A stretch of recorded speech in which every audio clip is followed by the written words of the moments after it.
In this tutorial, I'm going to show you how to work with directories in Python. So here on Python 3 module index, you can see we have a module called pathlib, which provides an object-oriented file system path. That basically means it provides classes that we can use to create objects to work with directories and files.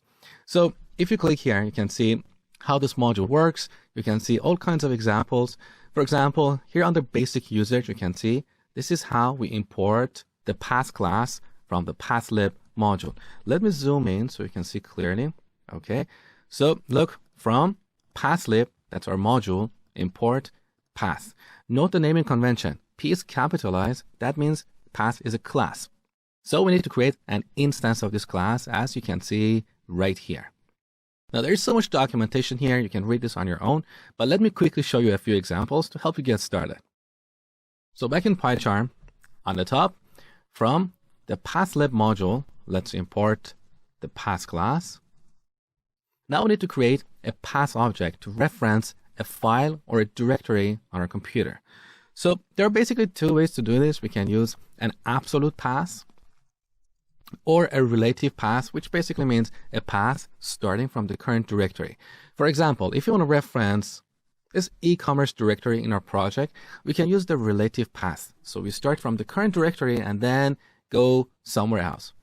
With absolute paths, we start from the root of our hard disk. For example, if you're on Windows, you might have an absolute path like this: C drive / program files / Microsoft. So these are directories in C drive. On Windows, we use a / to build a path. If you're on Mac or Linux, your paths look a little bit different. So instead of a / we have a /. Let's say user /local/bin. So these are examples of absolute paths. In this tutorial, we're going to work with a relative path to work with this e-commerce directory that we have in our project. Now, if you didn't create this directory area, simply right-click on the project and then go to New Directory. Okay, so let's close this panel.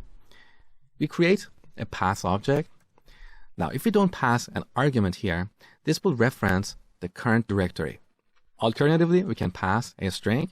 In this string, we can add a file or a directory. Let's say the e-commerce directory. Now this returns a path object, so we store it here. Now this path object has a few interesting methods. For example, we can check to see if a path exists by calling the exists method. This simply returns a boolean, so let's print it on the terminal. There you go. So this path exists, but if we change this to, let's say, e-commerce1 and run our program, we get false. We can also create a new directory. For example, let's change this path to emails. Now, when we run this program, obviously we don't have this directory, but we can create it by calling the mkdir method. So make directory. Let's run our program. All right. This method returns none, which basically means it doesn't return any values. Now, if you look at the project panel, you can see here we have a new directory called emails. We can also delete this directory. So instead of mkdir, we call rmdir, which is short for remove directory. Let's go ahead. Now you can see that directory is gone. We can also find all the files and directories in a given path. That is very useful if you want to write a little program to automate something. For example, you can iterate over all the spreadsheets in a directory, open them, and process them. Let me show you. So first we change the path to the current directory, and then we call the glob method. With this method, we can search for files and directories in the current path. So as the first argument, we need to pass a string that defines a search pattern. We can type an asterisk, and that means everything, all files and all directories. We can optionally add an extension. So to get all the files, we use ***. With this pattern, we'll only get the files in the current directory, but not the directories.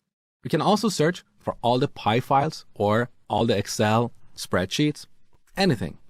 So let's search for all the Py files in the current directory. Now, when we run our program, we get this generator object. Generator objects are kind of an advanced topic, and they are beyond the scope of this beginner's Python course. But for now, all you need to know is that we can iterate or loop through these generator objects. So instead of printing this generator object, let's just iterate over it using a for loop. So for file in the generator object that is returned from the glob method, let's print file. Run our program. There you go. So these are all the Py files in my current directory. This could be different on your machine if you didn't follow the exercises I gave you earlier.